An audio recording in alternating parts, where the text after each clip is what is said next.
Hello and welcome to Green Pass Gaming. I'm your host Phlapp, and this week, unfortunately, we're not joined by Puxley. He's on a very well and deserved break, but he will be back next week. So looking forward to having him back. But fear not, we have two very established podcasters and commentators in the gaming industry.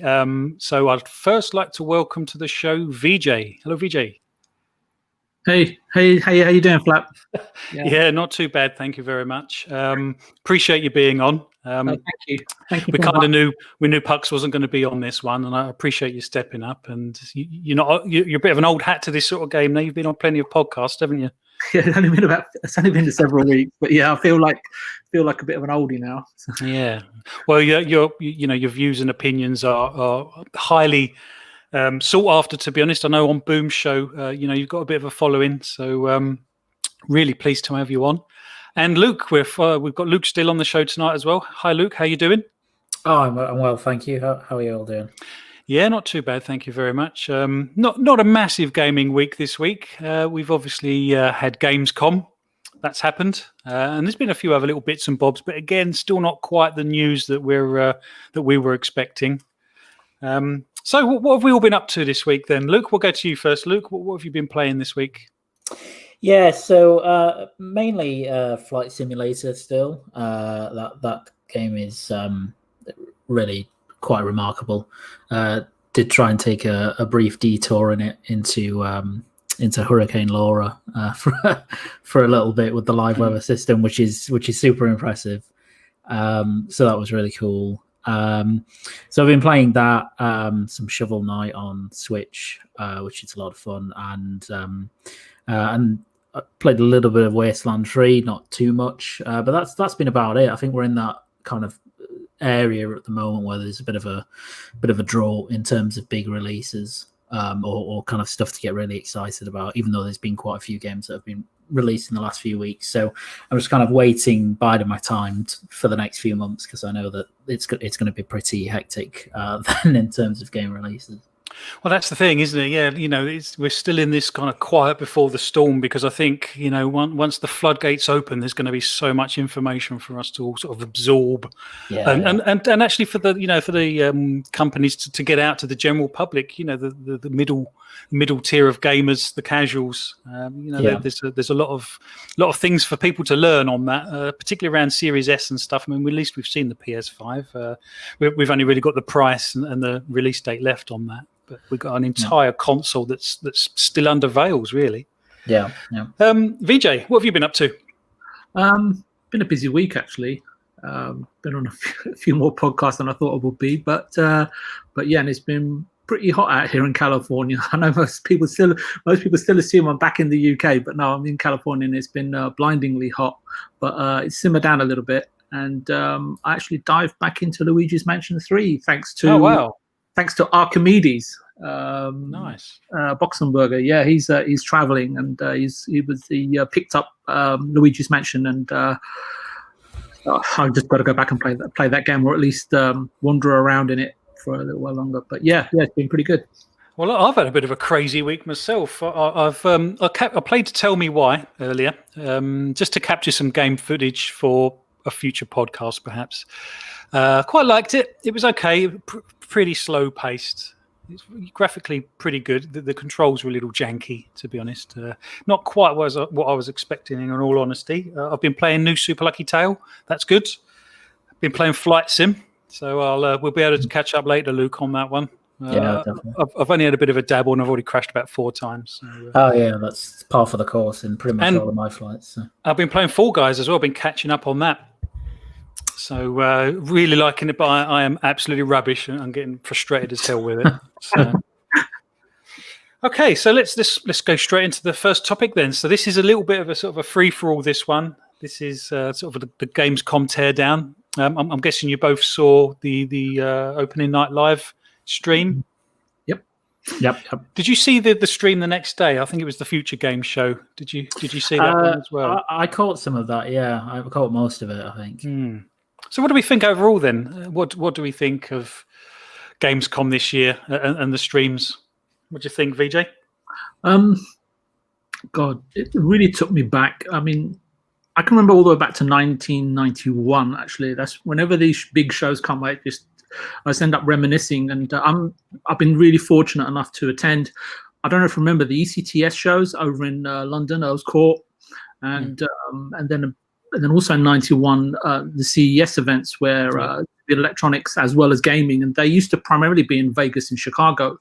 And then obviously I think E3 started in '95 around that time.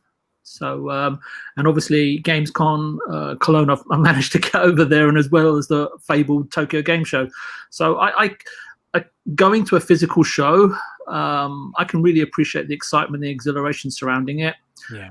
And even though it fails in comparison to the real life spectacle, I've got to say that I appreciate them putting on something for us in terms of the live stream. I did struggle to sit through it, and some of it I want to be totally honest. And I was trying to say to myself, you're a gamer, why are you kind of like a little bit, sort of anti-stream, so to speak? And I think it's because it's a little bit spoon-fed, as you've got to sit there one after the other, and then it's all very regimented in terms of the delivery and how they approach it, versus physically being at the show and being able to explore everything and take everything at your own pace. But I will say there were a few gems there that piqued my interest, which I'm sure we'll come on to in a moment. Yeah, no, that's fun. I kind of planned to go through kind of a list of some of the games that we saw and perhaps pick up some of the highlights. Luke, what was your general overall impression of the show? I think it was okay.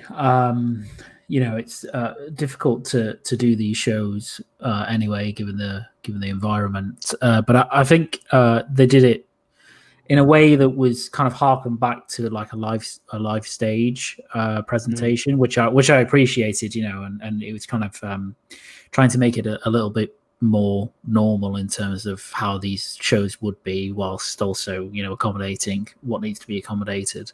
So I thought from a presentational point of view it was pretty good. The content was kind of a mixed bag, so there was some really good stuff there.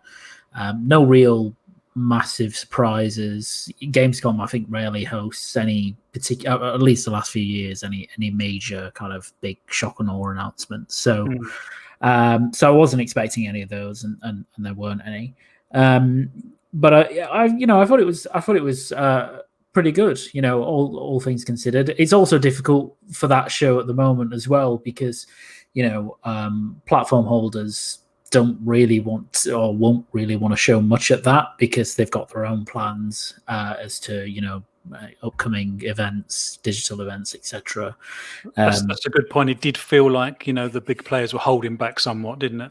Yeah, exactly, and I think that filters through as well to a lot of third-party publishers or big developers who no doubt will have presence at the next PS5 event or the next Microsoft event, etc. So it felt like that. It felt like this was kind of the best of the rest, with one or two exceptions. So, but I thought it was it's pretty good. So I was going to go kind of through a bit of a list, actually. One of the ones that we have seen before, but it's kind of starting to get me excited, actually, was Star Wars Squadrons, the VR version of the game. Have either of you two sort of dabbled in VR? Nope. I've got a PSVR, so Okay. I have played a fair few things in that, actually. And Squadrons looks quite interesting, actually, quite different to what I expected Motive to be working on for their Star Wars game. But I mean, the VR stuff is really cool, and it just makes complete sense that game's playable in VR, because it's kind of the true Star Wars fantasy come to life there. So I think it looks really good. I just don't know, I mean, from my perspective, I don't know how much that kind of game can interest me, because it is, it does have a single player, but the kind of meat and bones of that will be in the multiplayer. I'm not too enamored by that, but I think it's something I have to get my hands on. I've heard it's quite I don't want to say sim-like, but it's apparently quite complex. It can be quite complex and kind of high skill level and interesting to master in terms of how you're controlling your ships and diverting power to various other things to try and win games. So it seems interesting. Yeah, it does, and it was one of those titles that actually sort of got me thinking. It's like, do I need VR in my life? Perhaps I do. It's just yet another reason to sort of contemplate the expense of a VR headset, whether it's Oculus or, like you say, PSVR. But VJ, have you had any dealings with PSVR? I'm not a huge Star Wars fan, and I'm not a huge VR fan yet. I do play a lot of Everybody's Golf, so every time I kind of come across some VR sales on the PlayStation Store, I see golf there in the VR mode, and I'm tempted to try it. So just because I've got a few friends that play Everybody's Golf, and they're interested in experiencing the VR version. So maybe next gen or the next one that the VR 2.0 that they come up with, maybe I'll give it a go. But there's just so many sort of games to play on the normal TV, and I might be pretty old school, but when I see the VR headset, and Luke might be able to correct me, it just seems like kind of a little bit cumbersome. And I wear glasses as well, and I'm kind of thinking, okay, like how does that work? So I've never delved into it, sort of in any extreme way, but I am curious. Well, that's kind of where I am. You like you say, dabble, have a bit of a go. I don't know how long I could play a VR game for, but I'm willing to find out. That would be good. Yeah, it depends on the game. So, for example, Astrobot on PSVR is a phenomenal game, and like a really phenomenal game. And I could quite happily sit down and play that for a number of hours without kind of feeling any burden on my head or motion sickness, etc. But there are some games that you play, and I'm not particularly susceptible to motion sickness on the games, but which is handy. But it still can impact me. So I remember I was really excited to play Resident Evil 7 on the headset, and I could barely get 15 minutes into that without feeling quite ill. I think it's a mix of the motion in that combined with the low resolution that it operates. So I just played that kind of straight on the TV. Great game. But yeah, it's different for everyone. It's one of those things, I think you have to try it. You really have to experience it and see how you think you react to it. So I'm going to run through the list. We saw the Mafia Definitive Edition. Nothing sort of new there, really. We saw the first DLC for Doom, The Ancient Gods. That looks quite good. I've had a lot of fun with Doom. I would probably consider buying that. And then we kind of come to the first big one of the evening, really. And I think it had actually sort of launched, well, the video had launched before this, but the Ratchet and Clank Rift Apart demonstration. I as an Xbox gamer, that blew me away. And my heart sank a little bit, if I'm honest, because it's like, this is just more PS5 game footage that, as an Xbox fan, we're just not getting at the moment. What did you guys make of that? What did you think, VJ? I mean, it looked phenomenal, didn't it? Yeah, actually, you just mentioned VR. Something popped in my head, but I don't know if we're covering this game because it was a bit of a small game. But it was, if you don't mind, I just wanted to mention was Sam and Max was a nice surprise. It was VR as well, actually, wasn't it? And it just took me back to the saucy. I don't know if you remember the saucy escapades of Leisure Suit Larry and those times, right? So yeah, I mean, when this stuff comes out, it's not, to me, it's not always about the tech. To be honest with you, it's getting less and less about the tech. It's about the surprise, really. And yeah, it was just really good to see. But anyway, yeah, back to your question. Look, I'm a big Ratchet and Clank fan, if I'm quite honest with you. And it's one of my go-to titles in terms of relaxation and fun. And I kind of always end up playing that or something really similar, especially before going into something like super intense. And I know I specifically played that game before playing The Last of Us Part 2. And something like Ghost of Tsushima, yeah, I'll go and play that. And I know it's going to sound like slightly contradictory, but I'll even play Resident Evil 4, because I find it pretty fun and cheesy. Before I go and play something really serious. So yeah, Rift Apart with its humor, I love the color and an excellent play mechanics. Well, I say excellent, but I'm used to them now. So you do find that once you get used to something, it just becomes second nature, even though if it is a pain in the beginning. So for me, it's an absolute must-have. Well, the thing that stood out for me, and I know both you and I have seen the NX Gamers video on Ratchet and Clank, And he did a screen, side-by-side screen comparison of what was shown in June compared to what was shown in August. And the difference was quite vast in lots of ways, wasn't it? They got the ray tracing down a hell of a lot better. And I'm thinking, have they done that in 2 months worth of game development? Because that's quite a leap forward, isn't it? That was a great video. If you haven't checked out the video, you need to check that out next game. I might actually put a link in the description. Actually, it's definitely worth checking out. It's a brilliant, in fact. Luke, what did you make of Ratchet and Clank? I mean, we're going to kind of come on to this with the last topic, perhaps, about how Sony are going to be dealing with the PC market and their own strategy for their own hardware. But is it really the very first game that we've seen that couldn't work on anything else? I mean, that's how it's been touted, and it does seem like that, in all honesty. Yeah, for sure. I think it's the first. And not from this demo, which is kind of the old demo, but expanded. But the first time we saw this back in the PlayStation Showcase, for me, that was the first kind of, wow, this is next gen moment. So I remember back when, the Xbox One and PS4 coming out, those kind of wow next gen moments for me at that time were, there were 2 games. One was Rise, and the other was Killzone Shadowfall.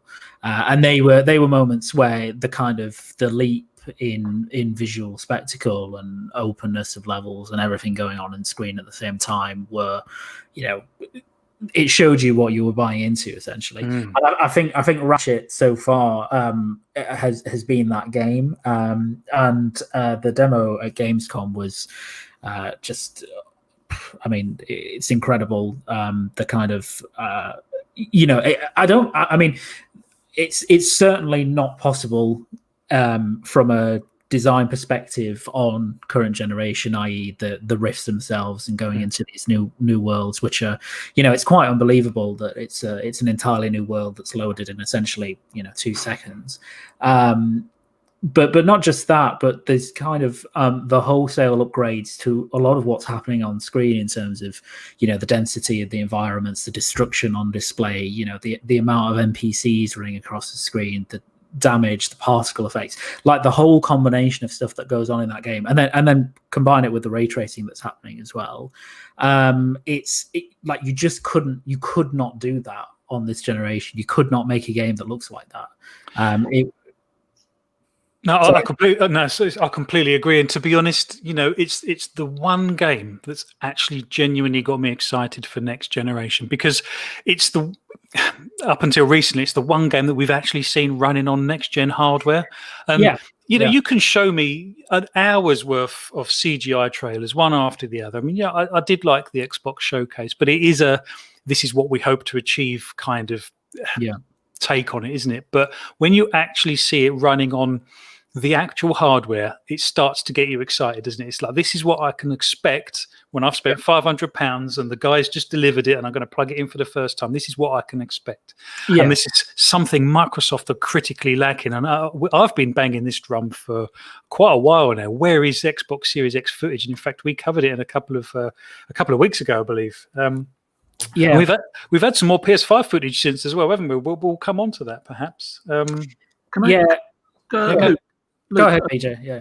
Question is, when you say that, if you've seen that trailer running on the let's assume it's on the PS5. I didn't catch if it was or not. Now, when you say it couldn't run on current gen machines, are you just talking about consoles, or are you also including super high end PCs?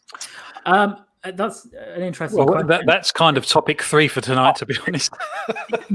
I'll answer it though, if you don't mind, Phlapp, because I think it's so high-end PCs could of course run that game. I mean, there's a question about how much SSD speed do you need to be able to do the rifts in that game, because as we know, the PS5's SSD is highly custom, and until about the end, I think just at the end of this year, we'll start getting comparable SSDs in the PC space.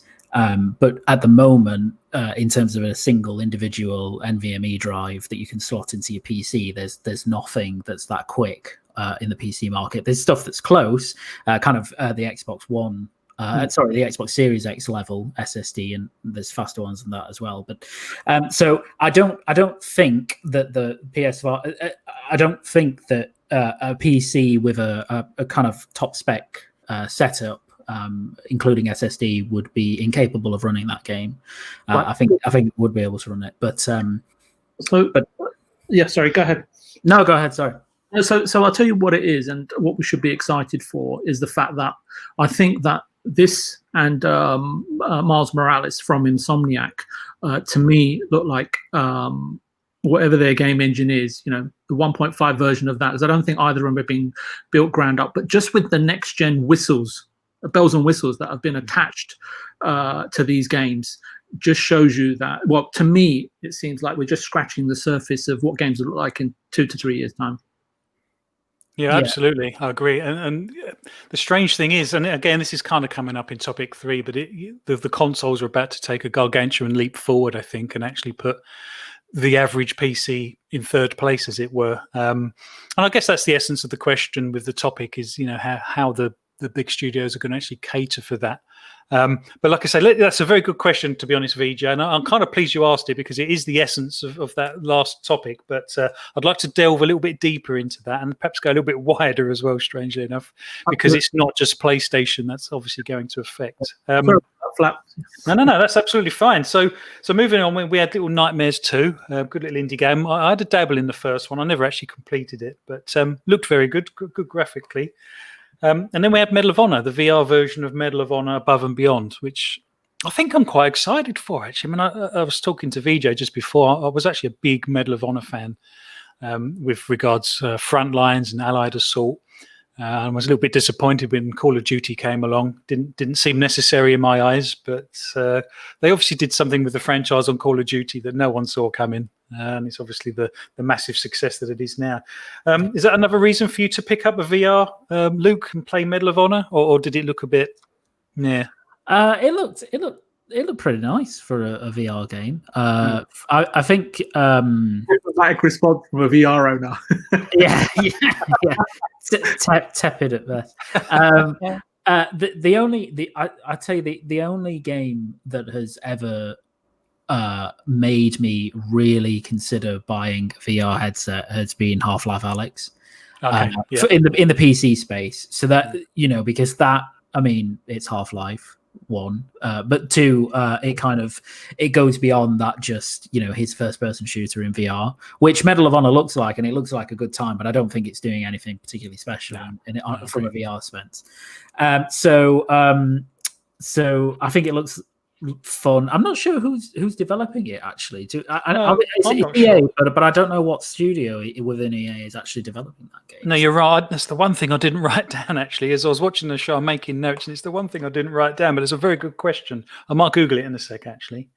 Then we had Chorus. We've obviously seen Chorus on the Microsoft showcase. Looks good. A little bit of an expanded look at that.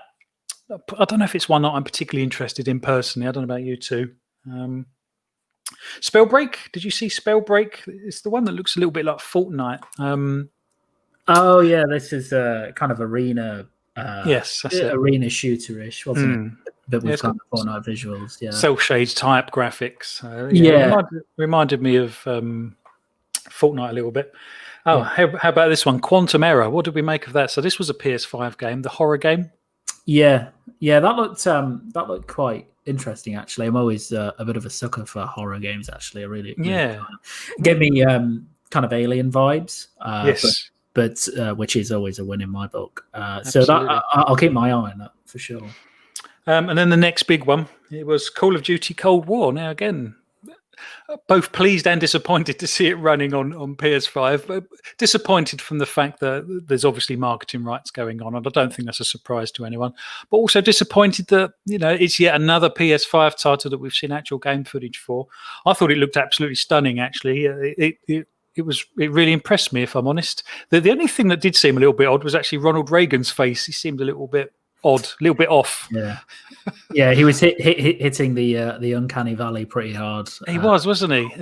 I'm guessing that's because we know him as a face. I mean, all of the other protagonists we don't know. We've got nothing to compare. But VJ, what did you make of that? You'll get no arguments from me, Phlapp. It looked fantastic, and I've always enjoyed the Call of Duty campaigns. So, yeah, I mean, it's definitely one that I'm looking forward to as soon as I learn more.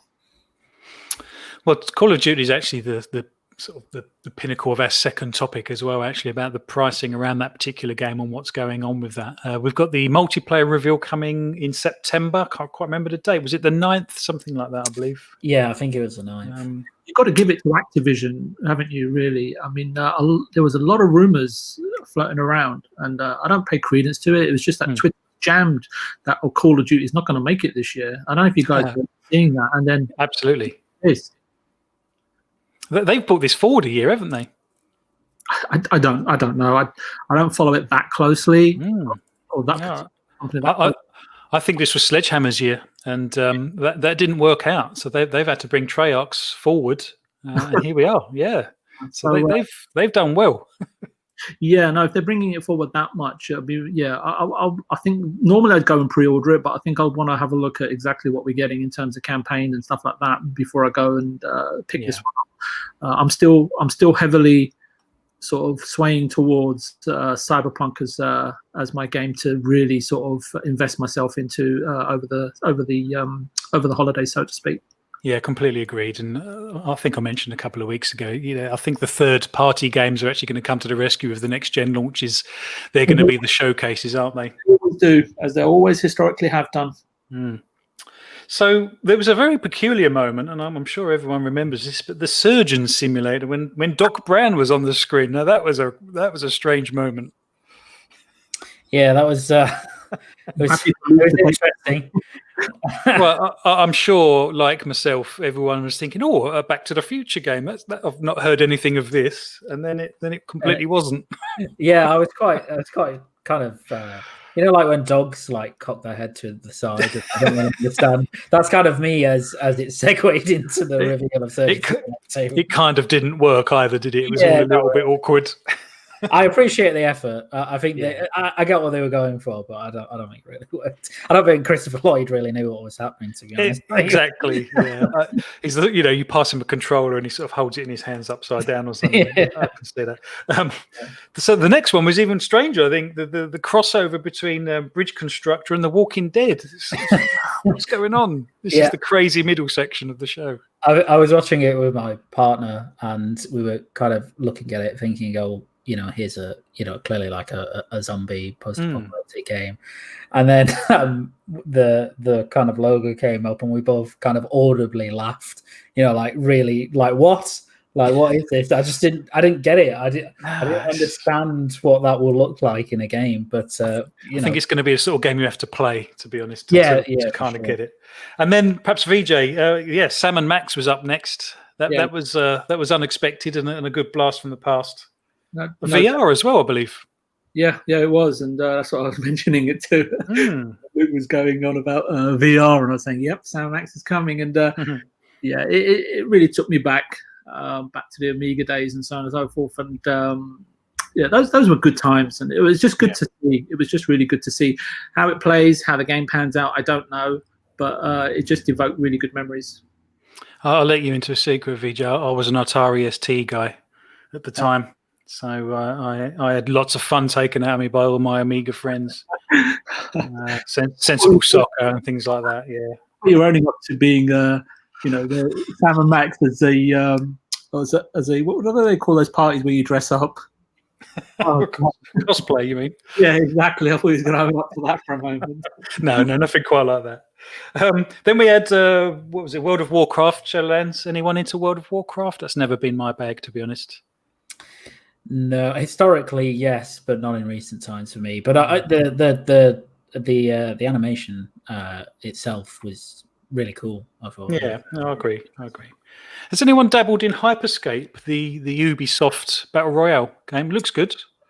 Yeah, I've played a bit on PC. Okay. It's quite good. It's a Battle Royale, but it very much kind of plays like an arena shooter, like Unreal Tournament, Unreal Championship, Quake, those kind of games. But the time to kill is a lot higher. So it's like, I think the good thing about it is it's a battle royale, but it feels very different to other battle royales in terms of how it operates. It's quite cool. Is it free to play? It is, yeah, it is. Okay. Would that pique your interest, VJ? Are you into battle royales? No, I totally switched off. Okay, fair enough. It's pretty looking. I've not given it a go. If it's free to play, I might give it a go, see what it's like. But then we had this was a good one, little indie game actually. This was probably the indie game that got me excited the most. Teardown. It's the escape heist one where it kind of looks like it's made from Lego and stuff, and you sort of plan your escape route, I believe. That captured my imagination. I thought that looked pretty good. Yeah, that looked actually saw that over the last few months, because the main developer of that game, Dennis Gustafsson, I think, posted a lot of tech videos up about what he was doing in terms of the destruction in that game and physics, etc. And I always thought it looked incredible, but I didn't actually know he was turning it into like a proper game. So it looked really cool. Actually, I'd be interested to play it. Yeah, would that be on your wish list, VJ? I'd like to experience as many games as possible, and it was an interesting looking game. But there's some others, indie games that I've been seeing over the last couple of days, which sort of set themselves apart even more. But I'm sure we might be touching on them. But, hopefully we'll be coming to those then. So what else have I got? Godfall, we saw another snippet of Godfall. Oh, Lemnis Gate, how about that one? This is the 25-second loop sort of turn-based first-person shooter. That kind of captured my attention. I'm not quite sure how the physics work. We saw, it was obviously described to us as a 25-second loop, and you have to kind of plan where your advocates are going to be. But I thought that was quite interesting, actually. I'd like to give that a go. Luke, you like your FPSs? Any good on that one? Yeah, it looks interesting. I just don't know how long it would capture your attention for over the course of like several hours. I don't know if that kind of whole conceit would become a bit repetitive and a bit boring. But again, one of those you have to play, I think. No, absolutely. So we saw a little bit more. Actually, no, we didn't. That's on my list. We didn't see any of Scorn. I was hoping we might see a little bit more of Scorn, actually, because graphically that really sort of piqued my interest. Obviously, it was really sort of dark and gothic. And I've not really been. Have you been following that, VJ? Because there is a little bit of following for Scorn. It's been around for a little while, hasn't it? Yeah, I remember the trailer in the Xbox. It's quite phallic. Yeah. I know that the developer is also slightly outspoken in terms of the Xbox and the Series X. I haven't seen anything concurrent to that. Have you? Because it seems to have gone a bit quiet. It does. The last we saw of it, I believe, was in the July showcase, wasn't it? I've not heard a whisper since. To be honest, I don't even know when it's due to be launching. Yeah, it's that game's been in development for a long time. So that initially you started pre-alpha development in 2014. Okay. And it started around a similar time frame, but it's had, and I believe you can still play them, a lot of builds on PC that people experienced. But looks like what happened is that the developers in the last year or two didn't reboot the game per se, but they've kind of completely overhauled the technology. Okay. And kind of gearing up now for an actual proper release. So I think it's scheduled to launch in 2021, but that might be very tentative. I mean, if it's been in development for this long, it's only a really small team. Okay. I wondered if it might have been stuck in development hell, but if it's a small team, that kind of makes sense, I guess. Yeah, right. I think it's a Serbian studio actually that game. Sorry, Phlapp. One thing I did notice. And it's a pet peeve of mine, is especially when I was playing Last of Us and others, like the contact shadows from enemies and objects and all that sort of disappear. That is another thing that really impressed me. And just looking at Ratchet and Clank on your screen, that was something else which really impressed me. The consistency and just the whole visual prowess of it. It was fantastic to see. Well, funny enough, NX picked up on that, didn't he? Called it Peter Panning, where obviously the shadow doesn't actually join the feet, kind of thing, when you're standing on the ground. And he showed a side by side comparison from the last 2 months, and they were a world apart, weren't they? Absolutely. It's a very subtle difference, but when it's pointed out to you, it's like, oh my god, yeah, that does make a big deal, because it does look like he's floating actually in the first one. In that one, not just him, and sometimes even though if the character you're controlling has them and they're decent, it's often the enemies that look like they're floating. I had that a couple of times in the Last of Us Part 2.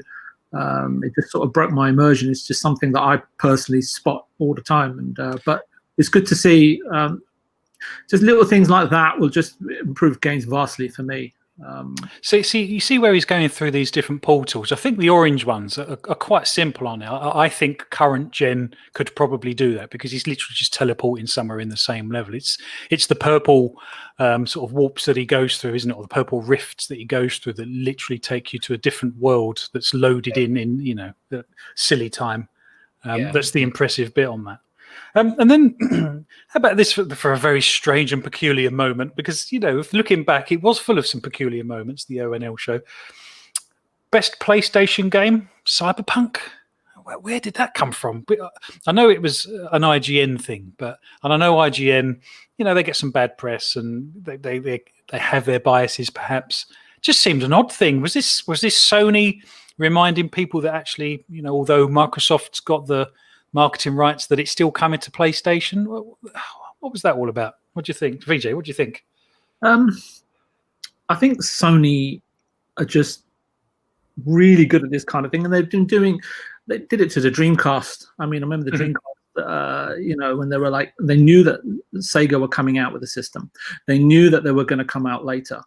And then what they started to do at the time was really sort of push the narrative of the emotion engine. I don't know if you guys remember. Yeah, I remember. And it kind of, and they were also in sort of some ways ridiculing, this 6 billion players online, which I thought was a terrible way to sort of move the system forward, right, from Sega's perspective. And I mean, Sega shot themselves in the foot in many, many different ways, which we won't go into now. That's a show in its entire right, I'm afraid. and I think Sony, especially since they took a massive gut punch with PlayStation 3, have really become a much more humble company. But that doesn't necessarily mean they've become a less ruthless company. If anything, absolutely. And I think they take every single opportunity. They don't discount anything. And they look at everything, no matter how big or small, because even something small like this, for example, right, can have a massive knock-on effect. And I just think that whoever they've got there is putting a lot of, we talk about developers putting love and care and attention to detail into all of their projects. And that's why I think that in the publishing side of the business, you have people of just as much talent, just as much ability that, sort of pour their time over how to not only put their product at the forefront of the consumer's minds, but how to not discredit, but I can't think of anything else at the moment, but to make sure that that their competition is also sidelined or starved of attention as much as possible, and if they can, in a professional way, ridicule them as well, or make consumers question what the hell is going on, then they've got your mind share. So for me, it's Sony just doing what Sony does consistently, and not just in the games industry, but lots of industries that they are or were involved with. Yeah, I see that. And as an Xbox fan, I'm not anti-PlayStation whatsoever, but Xbox is the platform that my preference, I guess. So to be on the receiving end of the PlayStation marketing campaign can sting sometimes. They are very good at what they do. There's no two ways about that. And I guess the double whammy as an Xbox gamer is you just kind of wish Microsoft were a little bit more that way inclined, I guess. But that's a really good point that you raised there, and I think it's because if you're a Sony, or if you're on Sony PlayStation management team or exec team anywhere, your job is not secure. Because we've seen how ruthless Yoshida is, right? He took out Shuhei Yoshida, and he took out was it Sean Layden? Took them both out and put Mark and said, listen, and I've got my reasons as to why they did it, and they put in Jim Ryan and Herman Holst, and I think that with the Microsoft, it just seems like a lot more easygoing It doesn't seem to be that ruthlessness within the company. They're ruthless with partners and external companies, but internally there doesn't seem to be as much. But that's just my perception of it. But it's a good point that you raised. It did seem like a marketing ploy to me. I mean, Luke, what do you make of Cyberpunk being the best PlayStation game on a global platform like that, being streamed into millions of homes, and PlayStation are claiming the Cyberpunk is the best PS5 game? What do you make of that? I actually don't think it was anything to do with Sony at all. Okay. I think it was. So first of all, the nominees for all of these Gamescom awards were really strange. Just the baseline fact that you have like best PlayStation game, best Xbox game, best PC game, but these are all many of the games that were nominated in those categories were games that haven't been released. So the PlayStation category I think was all games that haven't been released. Cyberpunk also appeared in the best Xbox game category. It didn't win it. I don't know. I have no idea how, because as I understand it, it was some sort of kind of panel of media that came together to nominate these games, and then a jury of media plus I think some public votes voted the kind of final winners.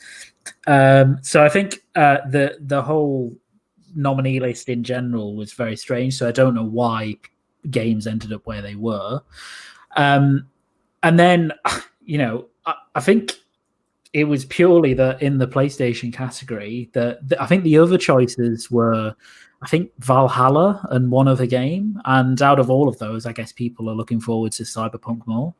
So in the Microsoft category, as I say, Cyberpunk was there, but the other two were Tell Me Why and Grounded, and I think Tell Me Why won. So I honestly have no idea why the nominees were the way they were and why the voting came out like it did. But I don't think it's some grandmaster plan from Sony. To be honest, I'd be very surprised if they had anything to do with it at all, including all the other publishers and developers of the various games in those categories. It's purely, it would be the equivalent of the Game Awards most anticipated game for PlayStation. And I don't know, Resident Evil 8 wins, right? And it's not, let's say Microsoft held the rights for marketing for Resident Evil 8. They don't, but I think Sony probably do actually. But if that game won, it's purely the nature of how people have voted for that game. It's not endemic to Microsoft / Sony doing something behind the scenes. So I just think it was just weird. That's my overall take on it. I don't think it was any kind of anything nefarious. Dr. Nefarious. No, that's fair enough, because like I say, as an Xbox gamer, when something like this happens, it always seems like this kind of thing has had a helping hand, perhaps from Sony's marketing team. But perhaps that's unfair. And perhaps as an Xbox gamer, you do feel a little bit sort of butthurt, as it were, with regards kind of where we are currently, I guess, to a certain degree. But okay, gents, I think that kind of wraps up Gamescom. Is there anything else you'd like to raise around Gamescom before we move on with the next topic? Yeah, I just wanted to give a special sort of nod to Tarakan. Oh, yes. If we could. And that definitely brought back memories of Xenon 2, Speedball, and Barbarian and all those games. But yeah, it was just another surprise. And just along the lines of Sam and Max, really. But that was just another mention, I thought. It's good to see some of these retro games and to think, some people out there will be playing these games for the first time. People won't have heard who or what Sam and Max is all about. It's quite good to know that the legacy stuff is still out there. Yeah, absolutely. And I was just glad to see a little bit. I know it was just only a snippet on Dragon Age. I'm a big Dragon Age Inquisition fan, and it was just good to see something revealed. And but it's just glad to see something's in the works. No, that's a fair point, and I skipped over that. I didn't mean to. Yeah, I skipped over that. Yeah, I like Dragon Age as well. It's a very good game. So we'll move on to the second topic, perhaps. But before I do, I'd like to, thank the community really for being the sort of bedrock of this this channel. Really, we get a few regulars. We've, Fugly's nearly always in the chat. And to be honest, VJ, you're always in the chat as well. But we've got people called The Thinker. He's always commenting on the videos once they've been uploaded. I'd like to see him in the live chat. But we've got lots of supporters: Mr. Tushi, Pixel Witcher, Meadow.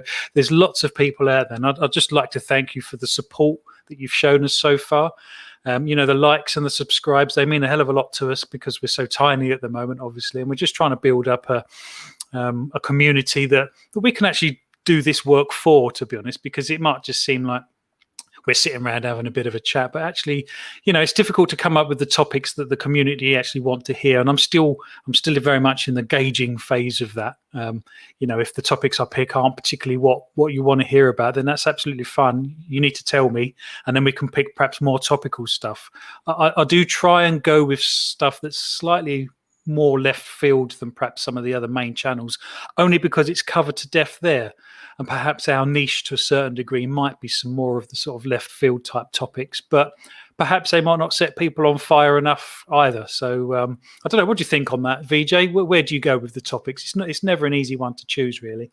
I don't think there's any good topics or any bad topics. I think, especially when I go into, and I don't know about Luke, and I'd love to hear Luke's perspective on this as well, is that if there's something I don't really know about, I'll go and do some research and have a look at it, and then just do my best to provide a decent opinion. And sometimes it's decent and sometimes it's not. But yeah, it's just a case of effort and consistency. And if we're consistent, then I'm pretty sure that the followers and the subscribers, whether it's on Twitter or YouTube, will increase. And no topic should be completely dismissed out of hand. I've had topics sent to me which sound completely strange, but it's just a few minutes later, it's just sent me off on a complete tangent. And there's a load of stuff I want to say, which I didn't even realize I wanted to do. So, and it's a really good outlet. So I appreciate you inviting me on again. Yeah, not a problem. Like I say, both you and Luke, I've heard you many times on Boom shows, and it was an absolute delight when you both agreed to come on. It's like, my God, we've bagged them, as it were, as I said to Puxley. And here you are. So, yeah, really great for you to be here. Like I say, I very much value both your opinions and your input. It's great to have you here. I mean, the second topic of tonight is around the next-gen pricing of the games. And again, I know other channels have probably covered this, but I'd like to come in perhaps from a slightly different angle. So I don't know if you two are kind of up to speed with the Call of Duty pricing structure, but I'm just going to run through it quickly, and I don't expect you to remember all of this because it is very complicated, and that's kind of the essence of this. Okay, so here we go. If you own a current gen machine and you buy the standard digital edition, there is an upgrade path for you if you at some point buy next gen console. So probably looking at, I don't know, $10 to $15. I'm guessing that's an uplift. I think the standard digital edition is $60 at the moment. So I guess you'd expect it to be $70 to $75 for the next gen version. That one's quite easy. This is where things start getting a little bit more complicated. With the physical version of the current gen consoles, the PS4 version actually gives you an upgrade path via the PlayStation Store to upgrade to PlayStation 5. But the Xbox One physical version doesn't, for some reason. I have no idea why there'd be a disparity between the two, because in my mind, it's the same thing, different box, I guess. And then we come to the next-gen digital downloads, which are about $70. And for the PS5 and Xbox Series X, they're both backwards compatible. So if you buy the digital version on your PS5, you can play that on your PS4, no problem. It's actually called the cross-gen bundle. And then something weird happens again with the next-gen physical discs. Again, we don't know how much they are at the moment, but the PS5, if you buy the PS5 physical version, you only get to play that on PS5. If you buy the Xbox Series X physical version, that is backwards compatible with Xbox One. So this is just craziness. I don't know why they've made it so complicated, and I can only imagine it being Activision that they want to squeeze as much money out of this as they can.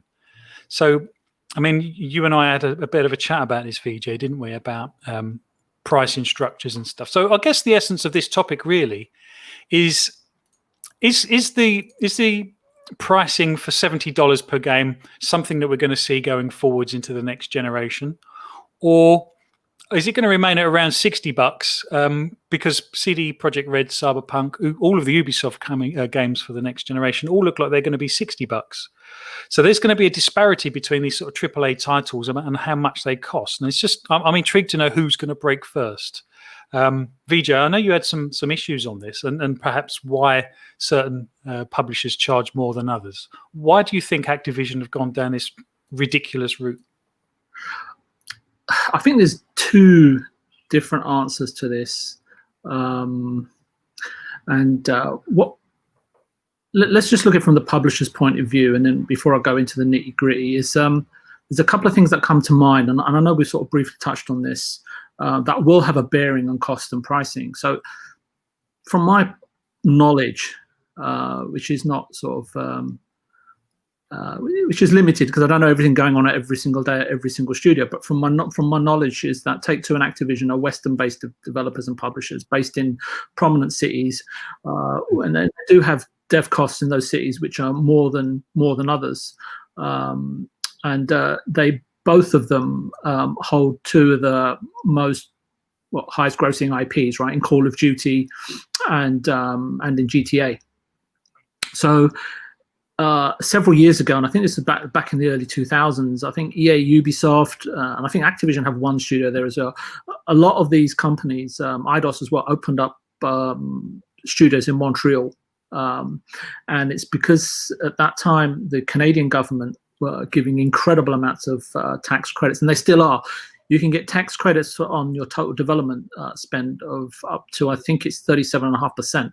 Mm-hmm. So, and then, just as you mentioned, something like CD Projekt Red, which are a fan favorite. And if they were to develop Cyberpunk 2077 in California, say California, where the hotbed of talent is, versus, say, Warsaw, it would cost them at least 3 times as much. Now, I tried to find something just to corroborate that. I mean, I've actually worked at a developer publisher for a year in Warsaw, so I'm pretty familiar with the dev costs and stuff like that over there. So it raises the question, is that if it's costing a third to develop that game, should it actually be $40 instead of the 60? Or should it even be $100 given the content? And this will come, and I'll sort of go into this a bit more in terms of my second sort of way of answering this is, should it be $100 given the content that they provide? At the end of the day, publishers, they every single time they look at it, they don't look at what the IP is, what the game is, who's making it, how many people. They purely look at it from a business point of view in terms of what it is that they've got, what they can get away with, and 9 times out of 10 that they do, right? Even though as consumers we may complain and we want to boycott it. I mean, we've seen it recently, right, with some big games like The Last of Us 2 and all that, not because of pricing, but for other issues. But these are titles that are must-have, and so I think to a degree they're milking it as much as they can.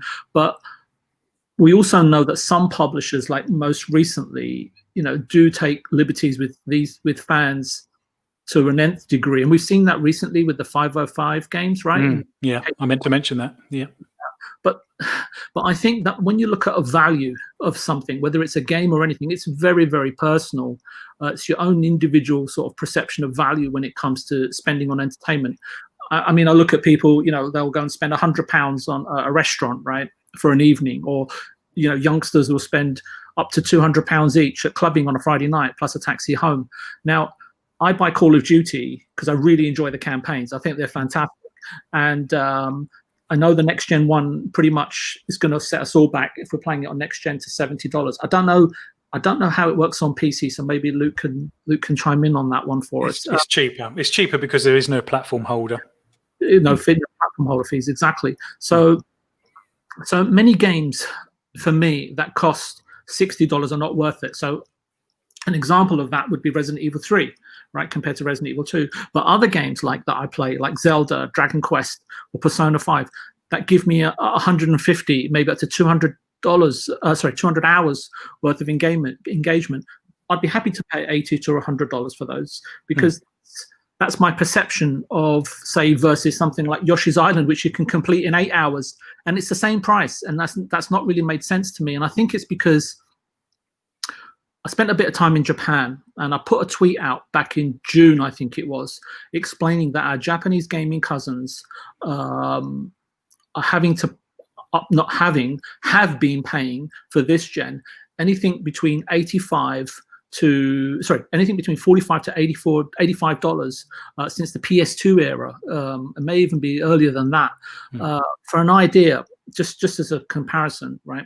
In Japan, including tax, so we're pretty clear. Ghost of Tsushima was $71, but the new Call of Duty, just for the PS4, and I don't think any upgrades or downgrades or anything, because I don't know what system Activision are going to employ over there. To have a small office over there is $83. So, and new Japanese PS4 games, if you look at, and I'm not including secondhand, which is a huge market over there, budget or platinum or indie games, but for brand new package games for PS4 for this gen have ranged between $45 and $95, and I'm not talking about like special limited editions or anything like that. So you could argue, someone could argue, well, Activision sells so many of these, they sell 30-40 million copies, the fans really support them, they could afford to sell it at $60. And I would go further and say, listen, can I just buy the campaign portion for $30? And at the end of the day, I think the one question we could all ask ourselves is, what does one size really fit all? Well, yeah, so lots of points there. But the one thing that sticks in my throat, and we're going to have to make some assumptions here, because obviously, I don't have a crystal ball, but I will make reasonable assumptions. And if I'm wrong, feel free to step in. But let's assume that CD Projekt Red are going to try and support Cyberpunk 2077 for the next 3 years, perhaps with some DLC and some content that you pay for. So I don't think 3 years is beyond reason. But don't forget, in that time, Activision release a Call of Duty game every single year. So that, that's 3 times the amount of income that they're getting from that. But on top of that, CD Projekt Red is a standalone single-player game. It's been reported to have virtually no monetization in it. So, the ticket price basically is the whole package, unless you want to pay for the additional DLC probably further down the line. The thing that sticks with me, I guess, is that obviously Call of Duty is heavily monetized. Not only are they charging you $10 more for the base game that's only coming out this year, because you're going to have to get another one next year and the one after if you want to stay current, particularly with the multiplayer side of things. But you have to buy a battle pass if you want all of the skins, all of the weapons, and not just the base part. And obviously Warzone is crowbarred into that. And they are making money hand over fist. So it would actually seem, and it kind of comes back to what you said earlier on, it should actually seem that CD Projekt Red should actually be charging, they should be the ones charging more. Because it feels like the regular income stream from Activision is pretty much a constant flow of just cash rolling into the business. That's how it seems as a consumer, to be honest. And perhaps I'm wrong, but I think that Luke, please chime in. And so I think that the development practices, then the production practices at Activision are very methodical, very much like EA. But they've got, but to a degree, because I still marvel at their set pieces, the quality of their character models, the environments. They do invest in their game engine and so on and so forth. Where I can tell you from my experience of working in Poland, production processes are still catching up, can I say, in a polite way. They do try very hard to employ more and more Western developers with years and years and years of experience to help implement and improve systems and processes. But also, CD Projekt Red, if you've ever seen the interviews with the owner, and I'm really sorry I forget his name, you can see it's very, very creatively led. His background and the way he got into the industry, selling tape cassettes and so on and so forth, importing them in, especially when there was still a communist country. So he's a very passionate, creative, and that's how the studio is structured and how it goes about designing and creating its content.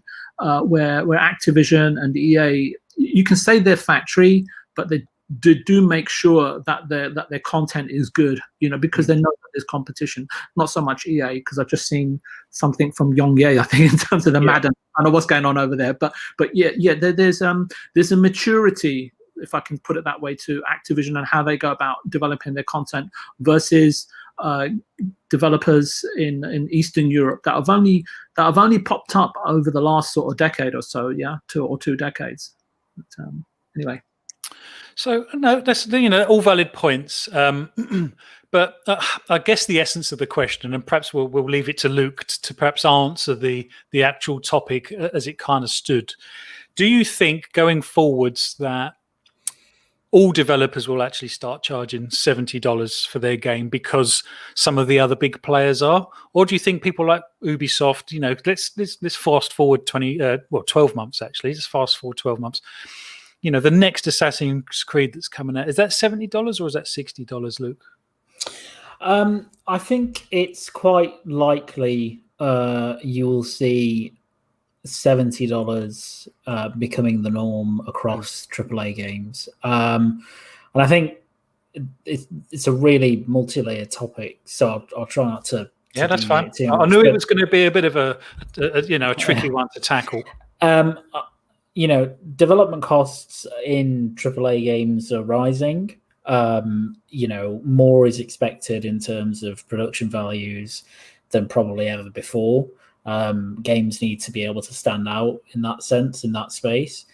And invariably with that comes, hiring more developers. And as VJ pointed to,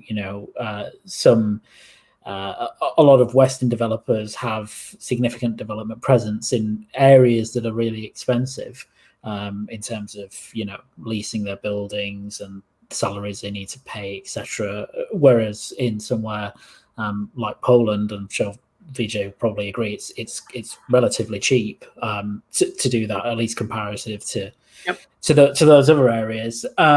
So you'll see that happen. I think that will happen. I don't think every publisher / developer will adopt that approach because it will depend on their own costs, how many copies they can expect to sell, etc. Activision, it's not surprising to me in the slightest that Activision would do that. I think just touching on the CDPR / Activision kind of difference, Activision are clearly a much larger entity, much more well resourced than CDPR. If anything, they could take the hit on this stuff, but they have a couple of things, which is that one, they don't want to because they know that they can realistically push prices up and they will still sell many copies of their game because it's a completely ubiquitous mainstream title. It's never going to not sell well. And two, CDPR, the ethos, the kind of ethos and the crux of the company that they've created is all about consumer friendliness. So it makes sense that they wouldn't push something like this because I think, they've carved out their own kind of persona, as it were, of being and they are very consumer friendly, generally speaking. So, so it makes sense that they wouldn't charge for that sort of thing. They wouldn't charge for a next gen upgrade or now whether CDPR's next game in the future is $70 or not is a different question, I think, because it might be that this next, the game after Cyberpunk, probably another Witcher title, let's say, will be even greater in scope, and they'll have to hire more developers to do that game, and they might have other projects going on at the same time, so they might pass those costs on to consumers. But I think at the minute we're in this period of the thing is we've never had this kind of cross-gen element apply in the way it does now, where you've had going back to 360 to 360 to Xbox One and PS3 to PS4, you've had titles that straddle between both systems, but they weren't cross-generational games. I mean, you had Skyrim and GTA 5 spring to mind. Yeah, exactly. So you didn't really have that. And it's only this generation, which is the first one that I can think of, where you've had, we can actually just take the game we have on the previous gen and we can get it to run really easily on these new machines because of the common architectures between them. And so what does that mean in terms of someone who buys a PS4/Xbox One version of this game and then upgrades it. How do we bridge that gap? Do we want to charge for that? Do we think it's realistic that we can charge for that? And I think the answers are very middling. That between publisher to publisher, developer to developer, they're completely different.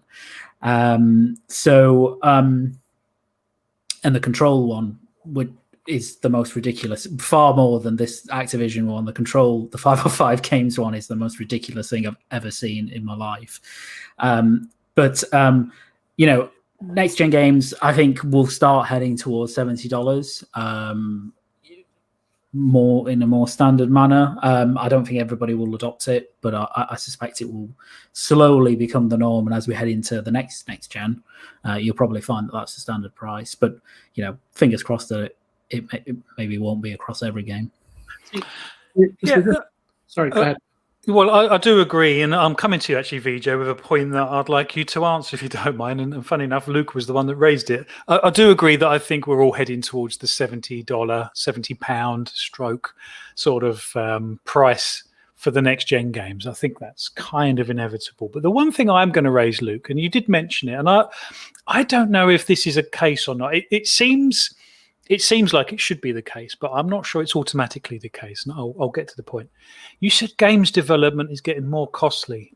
Now, I can understand why that feels like the case, but is it actually getting more costly? Because obviously, as the tools that are created to make these games get more advanced, the game engines get more advanced, you can actually, a lot more is offered in the game engines than were before, like fur and water and things like that.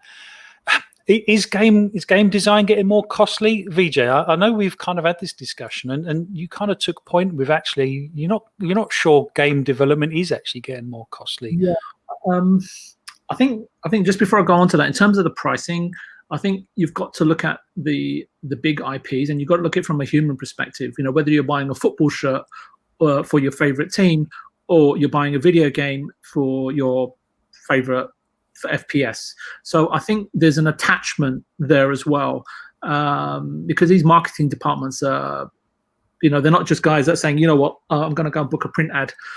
They do incredible amounts of analysis, and they look at what they can get away with effectively. But I will say, I don't know the marketing team of 505 Games because they got it pretty wrong. So yeah, I agree. And they still haven't backed down yet either. I thought this was one that they might back down on, to be honest.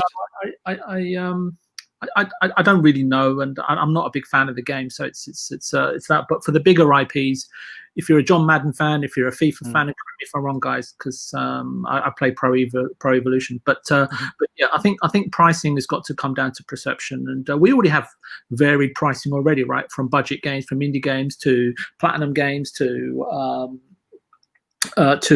first party as well as a third party, getting away with whatever they can. But coming on to just answer your question about development now. It is something I'm kind of looking into. It's just about getting around to speaking to some people. But just off the bat,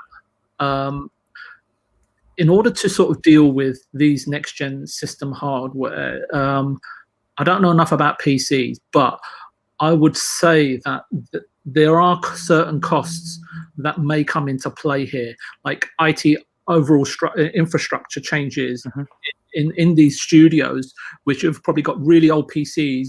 They don't upgrade them every week or every couple of years. They bought them in. They work with the PS4 development kits.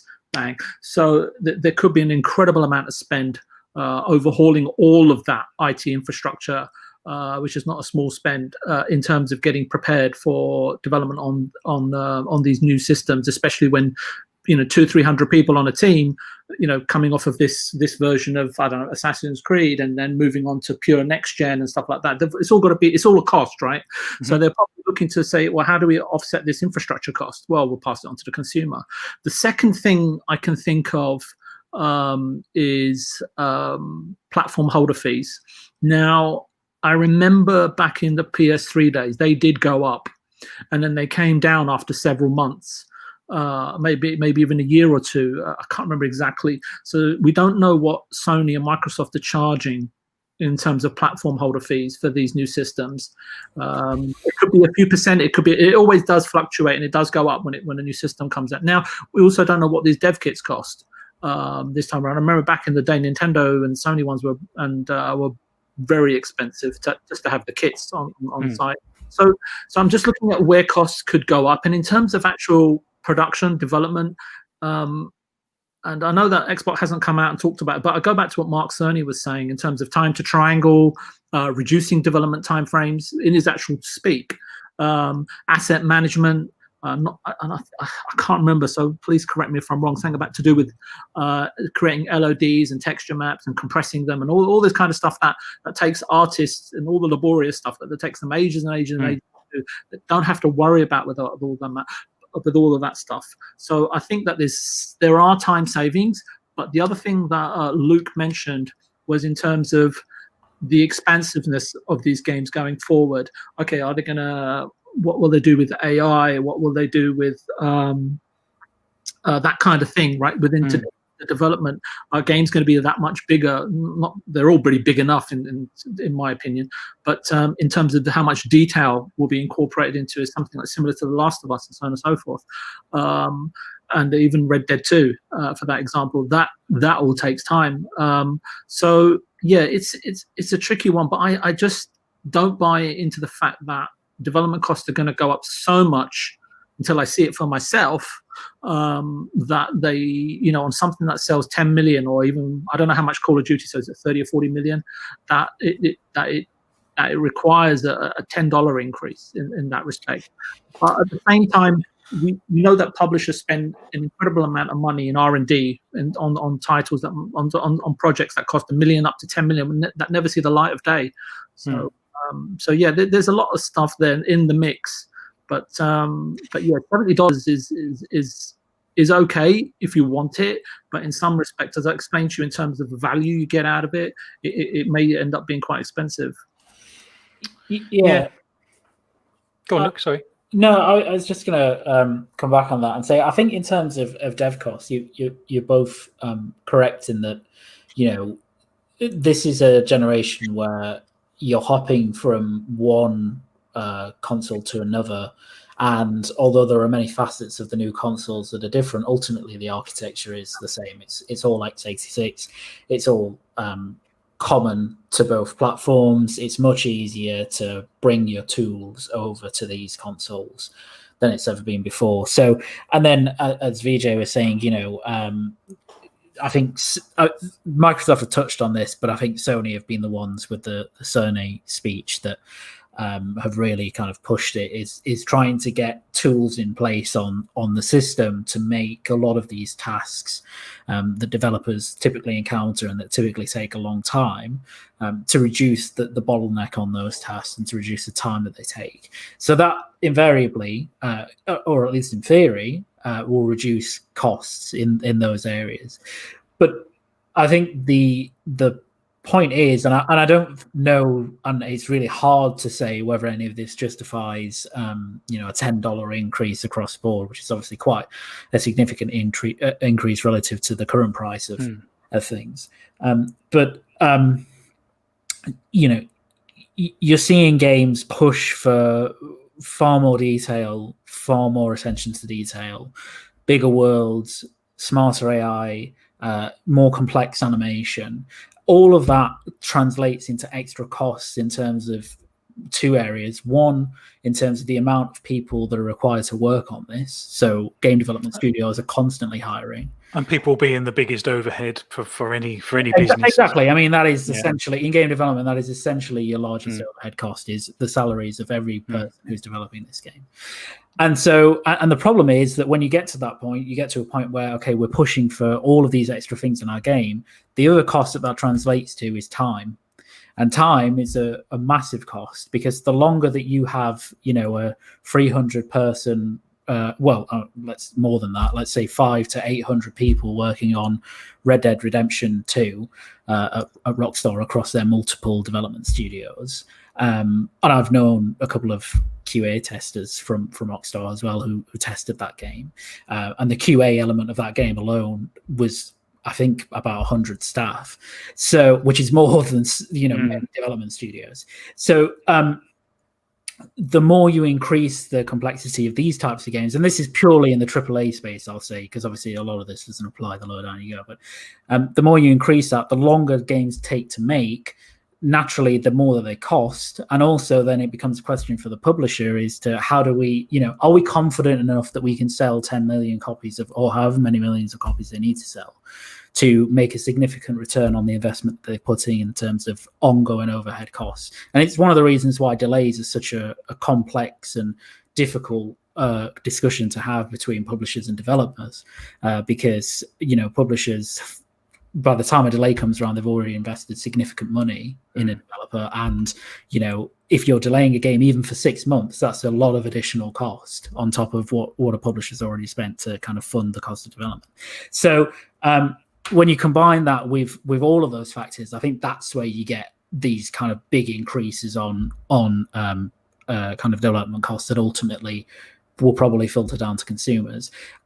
I think in Activision's case, I'm not sure how much that will change in terms of their development costs, because they put these games out on a yearly basis anyway. So it's not as if they delay Call of Duty for 2 years or 6 months or whatever. Like, it's just never missed their deadlines. Like, they always hit them. And they've already got a ton of staff across all their studios on these games. So I don't know. I'm not trying to justify a $10 increase, but I can see, as AAA games become more and more, big, huge cost endeavors, that prices will invariably have to rise with them. The alternative, I suppose, is that I suspect this is what will happen with some publishers / devs, is that they won't increase the upfront cost of the game, but they will be more heavily monetized inside them. So, they'll pass on that cost or try and recoup them. Scenario both. Oh yeah, in Activision's case, probably both. So yeah, I think that's kind of where everything stands with it. No, I really appreciate that, gents. Yeah, this was always going to be a bit of a sort of a bit of a deep topic, to be honest. And I know this has been done before, and lots of podcasts were talking about this. Obviously, when Remedy and 505 came up with their harebrained idea, I don't know whose idea that was, and I can't believe they've stuck by it. Because I was, funny enough, on a couple of podcasts, I was talking to Puxley, and I said, I haven't bought Control at all, because I just get this horrible feeling that the moment I buy it, it's going to come to Game Pass. So I'm actually one of the very lucky people that haven't either played it or paid a penny for it at the moment. But now this has happened, I'm thinking, well, I can get the next generation version, and it's not going to cost me more, and I don't have to double dip. But from a moralistic point of view, it just seems so wrong. I just Yeah, I think if you don't mind, because that's fine. I think you're right. I think when I looked at what they were doing, so I bought Control at launch, but I bought it on PC, and I bought it on because I think it only came out on the Epic Games Store, because it was exclusive to there for a while. So I bought it at full price on that store. Love the game. I think it's a great game.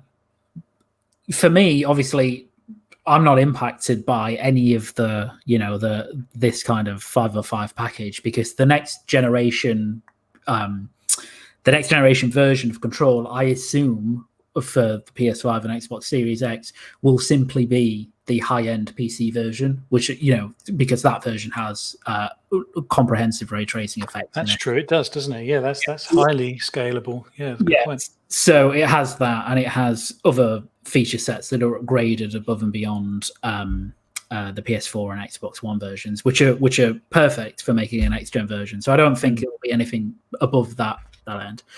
But I do think for people who bought, I just can't believe that the publisher, would look at that situation and go, okay, we had these, huge Remedy fans that have bought in on day one for this game, that have paid full price for it. And yet they're somehow disadvantaged in terms of getting a next generation upgrade. Whereas, Phlapp, for you, example, you haven't bought it. You can come to it now just as I'm quite interested in playing Control now. And you can buy it and you can have the next generation version. It'll cost you far less than the original PS4 / Xbox One version did back in the day. So it's incredibly insulting, I think. And I cannot believe they've not backtracked on it yet. And in fact, they doubled down on it, didn't they? Yeah, they did. A week ago, with this kind of nonsense, post that was just bizarre. So I don't know what they're doing, but I really don't like it at all. No, I don't. And you would have assumed they've made their money on it by now. So this just seems like an extra throw of the dice, doesn't it? Just to squeeze a little bit more. Yeah. I think squeezing it a little bit more. I think that's a good point actually, because I know Luke's talked about dev costs, improvements that we may see in games, but are we really going to see those improvements in the next gen, this year's Call of Duty? I don't think so. I do think it's it is a really straightforward a cash grab from Activision's part. You know what, VJ? That's a fantastic interlude into our last topic. So I appreciate that. I don't know if you did that on purpose. I'm guessing you didn't. Nope. Here we go. Is PC the weakest next-gen link? Now, the basis for this sort of question, and it is a question, is it actually started with Halo confirming that they are continuing to support the Xbox One family of devices for Halo Infinite. And that was met with a lot of dismay by some people, because I think some people, and I kind of agree, thinking, well, actually, if you can wipe out the legacy Xbox One consoles, then they can focus on the next gen, get all of the bells and whistles in there, and make that game look fantastic. But Dealer Gaming on RDX podcast, he's a long time held the view that actually, games are highly scalable, and this current gen shouldn't really hold the majority of games back for the next generation. Now, his logic for that is obviously games are highly scalable, and as a PC gamer, Luke, when you see the specs on lots of games, they can be pretty wild, because you have recommended, and then you have minimum, but obviously the sky's the limit. I mean, it goes all the way up to the 2080 Ti, and beyond when the next lot of graphics card are delivered. So there is a huge scalable gamut that you can use there on PC, and they do.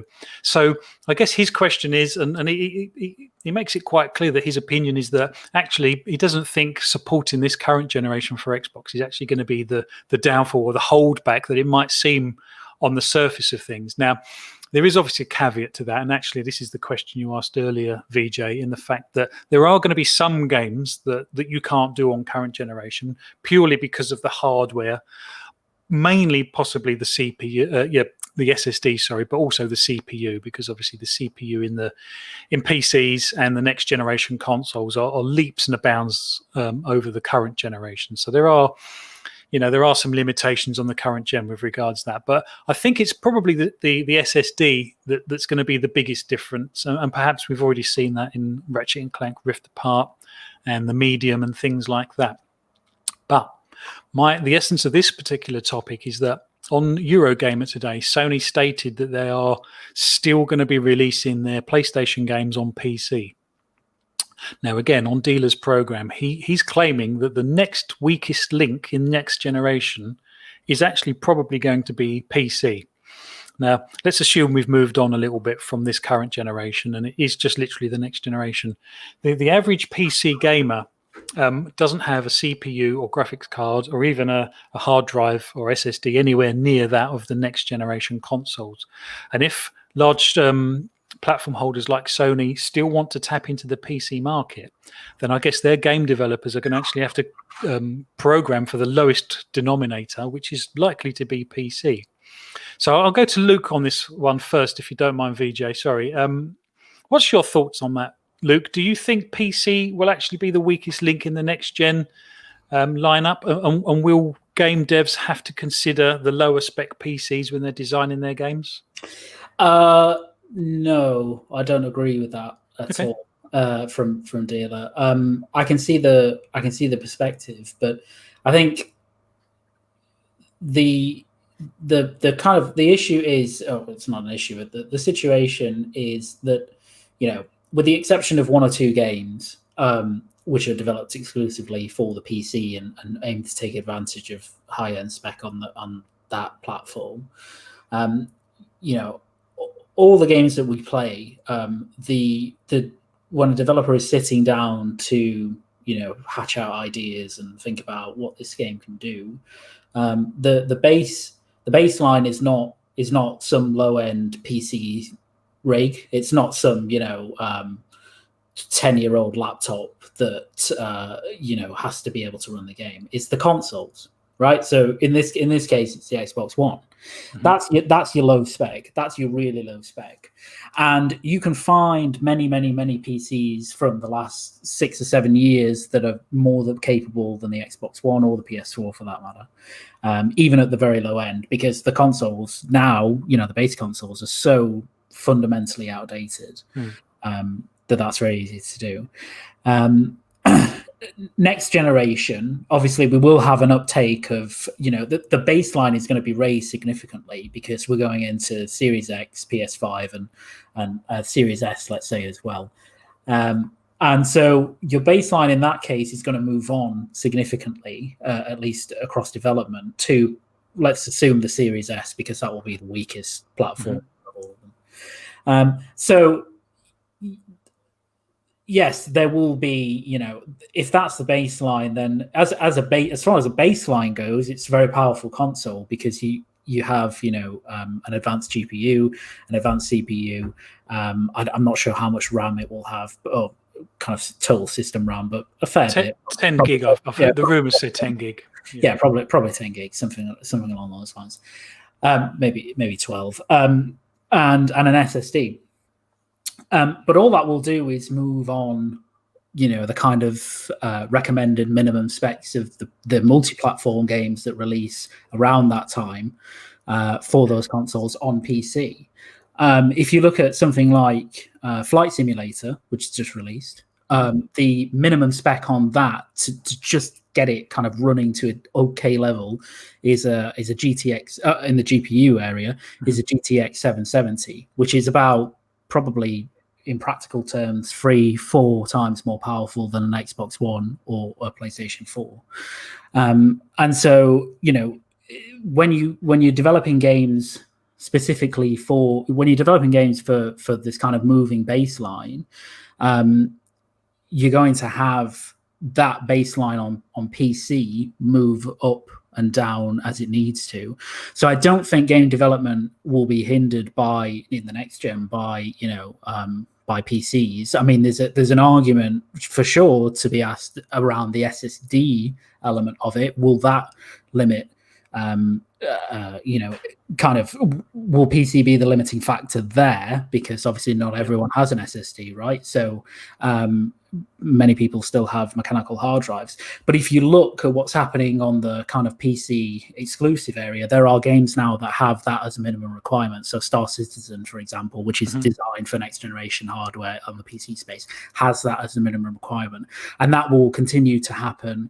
I would be shocked, quite surprised if, kind of minimum spec on some of these true next generation games, not forget about the cross-gen games for the moment, but when we start getting to the point where we're only getting PS5 and Series X, Series S PC games, I'd be surprised if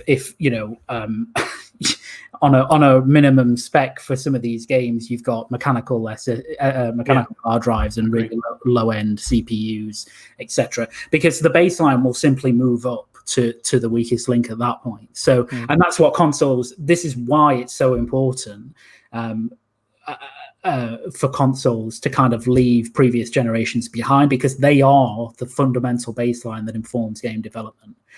So if we're continually tethered to older hardware, we'll never move on. And the PC space is directly influenced by what consoles do, because without the baseline of the new consoles, you can't push. You can only push beyond a certain limit of a current generation game on PC. I can play Control on PC now, and I can enable the ray tracing features and higher end settings, but fundamentally, does it look like a completely different game to the other consoles? No, it doesn't. It just looks like a really high end, nice looking version of it.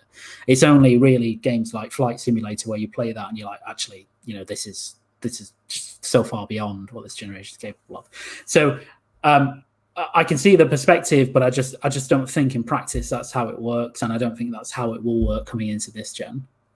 No, that's a fair comment, and he is quite open that it's not so much GPU, because obviously that is highly scalable. You can turn ray tracing on and off, resolution can go up and down. Bells and whistles can go up and down with regards to quality of shadows and things like that. You know, it can be scalable. I think it probably is more of an SSD issue. And you know, the vast majority of PCs out there, gaming PCs, don't still have SSDs. If you look on the I meant to look this up, actually. I looked it up the other day. If you look on Steam, you can see the average hardware, and it's actually still quite surprisingly low, because obviously as an average, it goes back quite a long way. So I guess it kind of depends how fast the PC market are going to catch up with the next generation consoles. VJ, I mean, with 343 developing for the Xbox One still, does that hold the game back at all, do you think? I mean, I'm guessing it was actually designed for the Xbox One anyway. Are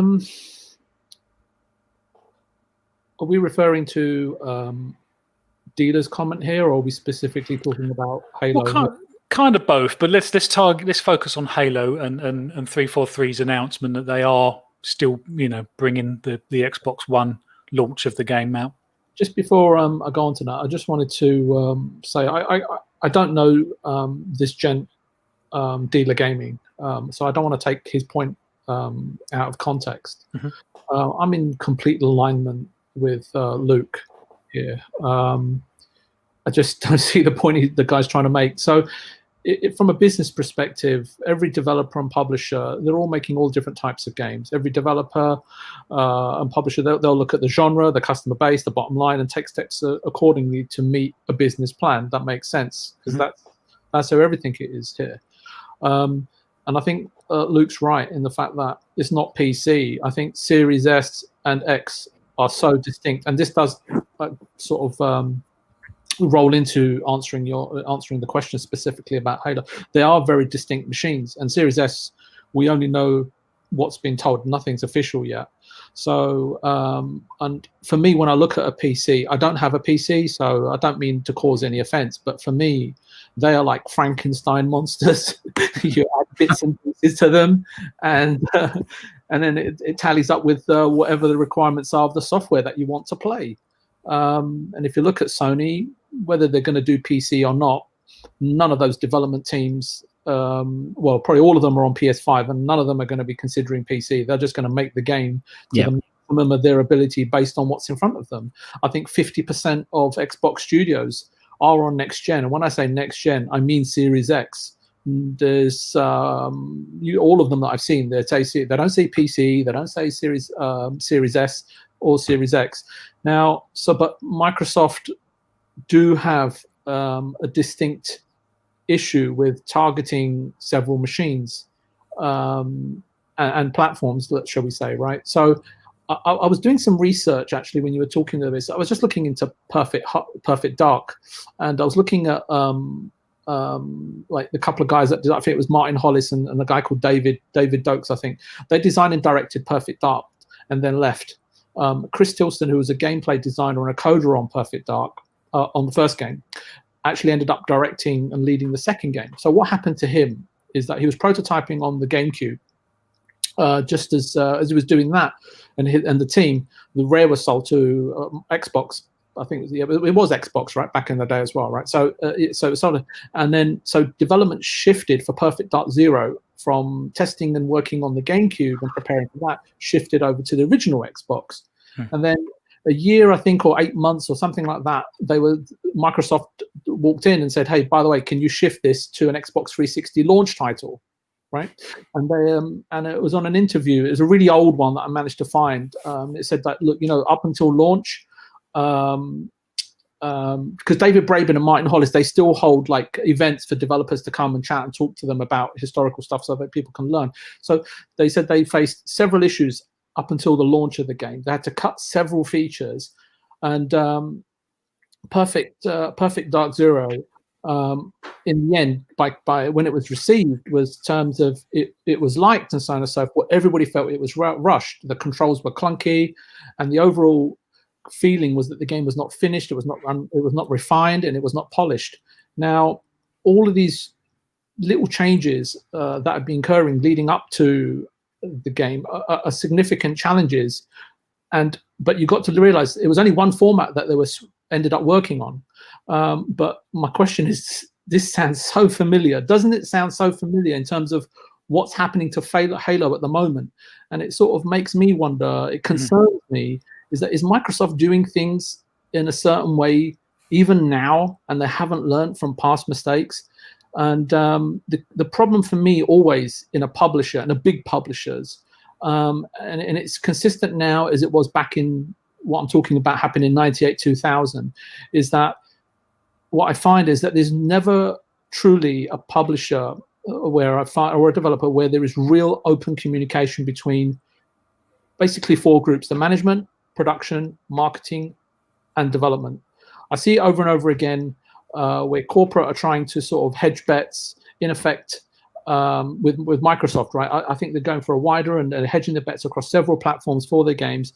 And in effect, it causes teams to have to cover so much ground. Now, it's fine if you've got the resources and the times and the time to do it. That's absolutely fine.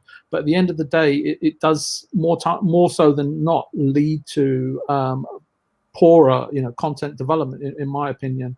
So, in terms of what Microsoft do now going forward with Halo, and stop me if you want to comment, right? I mean, I can carry on for hours, but yeah, go for it. No, go on. So then we saw this recent message, right, for the 343 community manager, something along the lines of there's no plans to change our 2021 release date and devices that we're going to be supporting.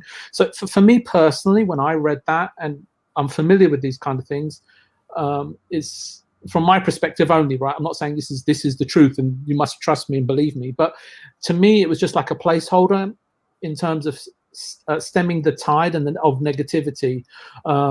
It's hard for me to take at face value given the rumors and alleged ongoings at 343 surrounding Halo, and people that have been in the industry or talk about the industry. You don't have to have been in it.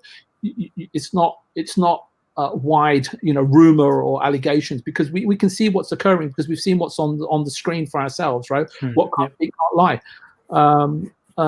So I have a different viewpoint on Halo. So from Phil's perspective, he's got 50 million Xbox One users, many of which are subscribed to Game Pass, I'm assuming, and are anticipating Halo.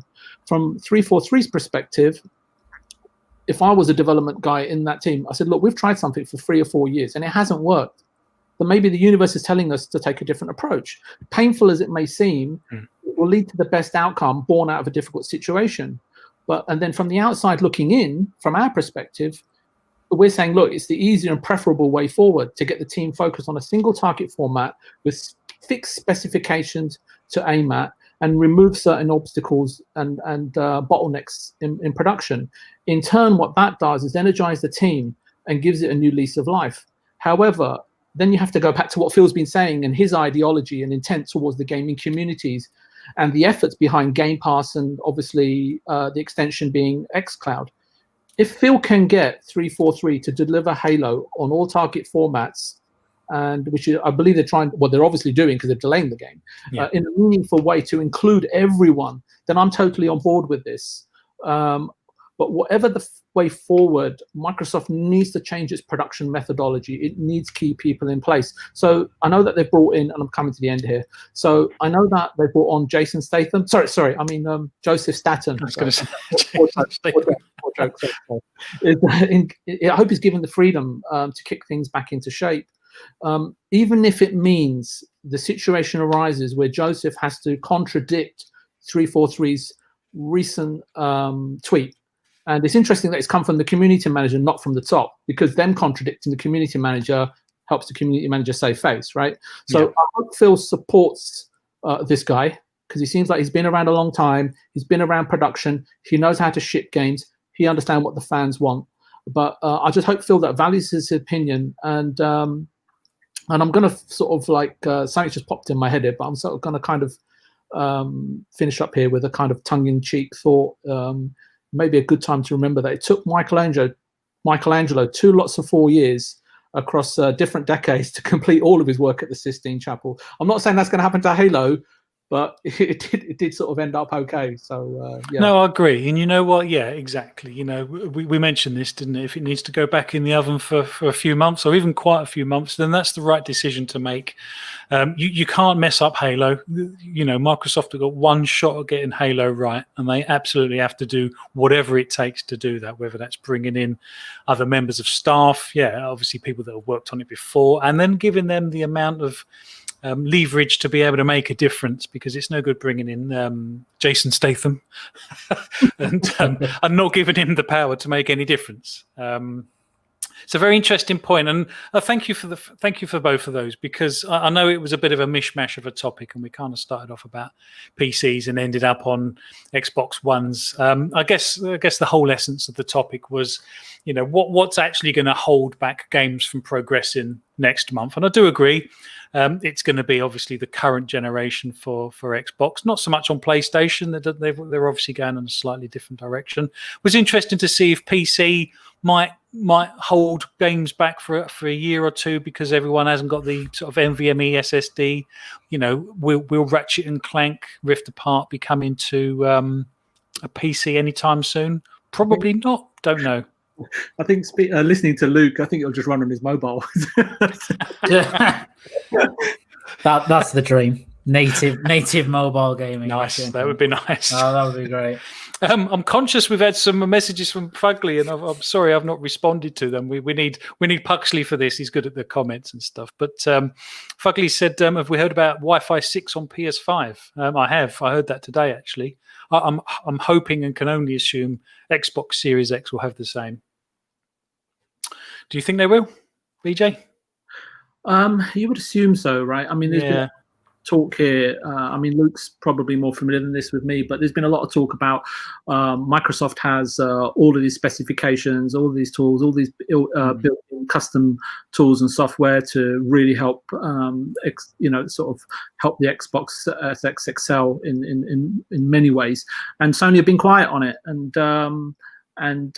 but we're realizing that, in my perspective and the people that I've spoken to, there really isn't much in it. Slightly architecturally different, but really there's really not much in it at all. It's all just going to come down to the games, and I'm assuming that SX supports Wi-Fi. Is it 6? Is it, or 5? Yeah, Wi-Fi 6. Yeah.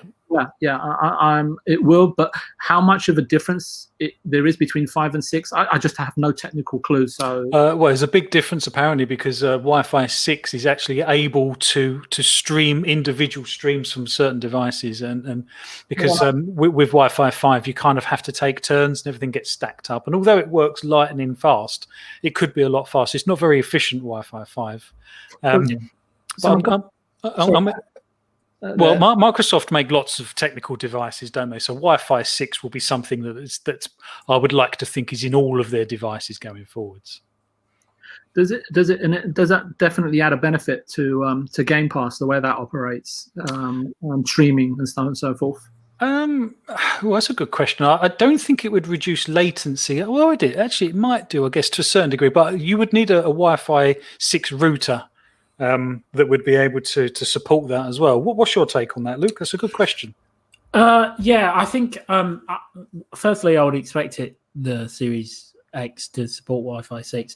I think one of the big benefits that Wi-Fi 6 has as well is that in terms of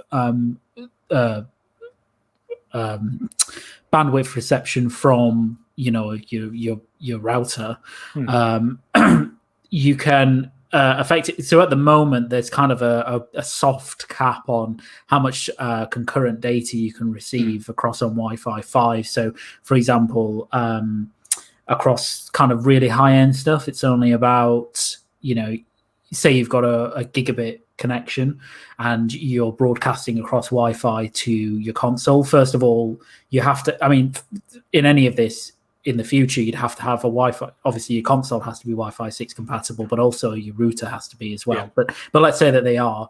You can effectively deliver a full 1 gigabit connection straight across via Wi-Fi to your console. At the moment, you can't do that.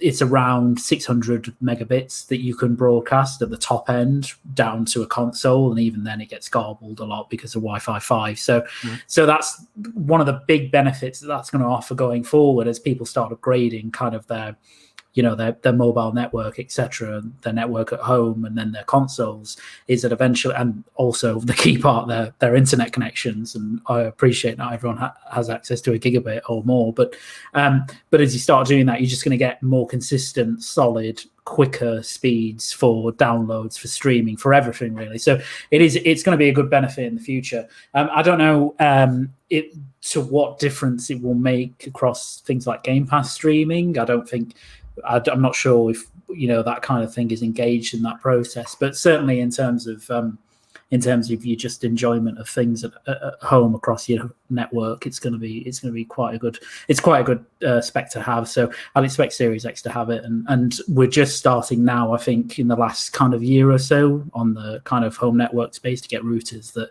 have that Wi-Fi 6 as well. So it's a very good question, actually, VJ, because at the moment it's a kind of with Wi-Fi 5, you have to kind of take turns as to what's going to happen next. So if you've got 12 devices on there, it kind of decides what's going to go next, if you see what I mean. But with Wi-Fi 6, as much as I understand it, is it can concurrently deal with Wi-Fi streams at the same time. So I'm guessing in terms of latency, it might actually help slightly. I suspect it will. What about? And I'm just asking the question because I really don't know. How about features between the controller, Sony's controller, and the system, or is that all just Bluetooth? And sorry. No, I think that's Bluetooth. I think that's isn't it actually Wi-Fi direct? Because I don't think Microsoft used Bluetooth. Well, I know their controllers have Bluetooth, but I thought they used a Wi-Fi direct type wireless connection for the controllers. No, I thought they used Bluetooth. I think the only one that I know of that uses Wi-Fi is Stadia.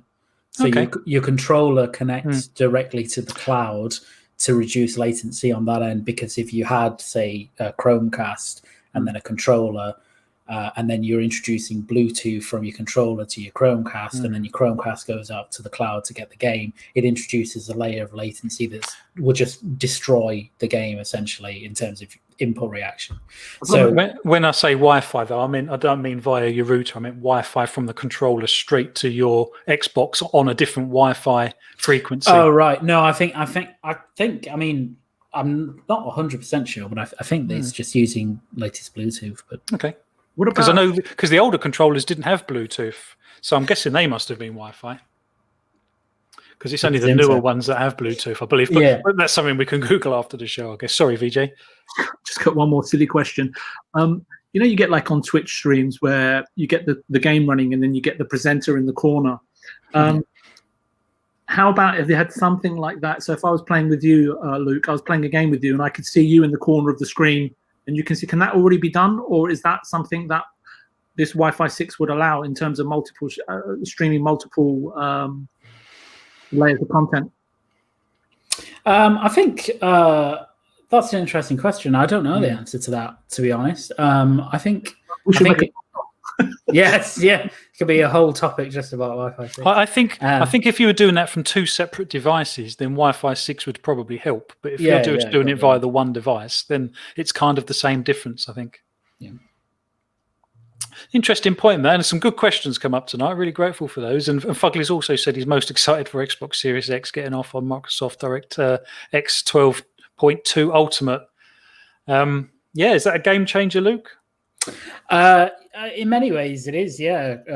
So DirectX 12 introduces. The most important feature set that it introduces is essentially DX12 ray tracing capabilities. So builds that straight into the API for that.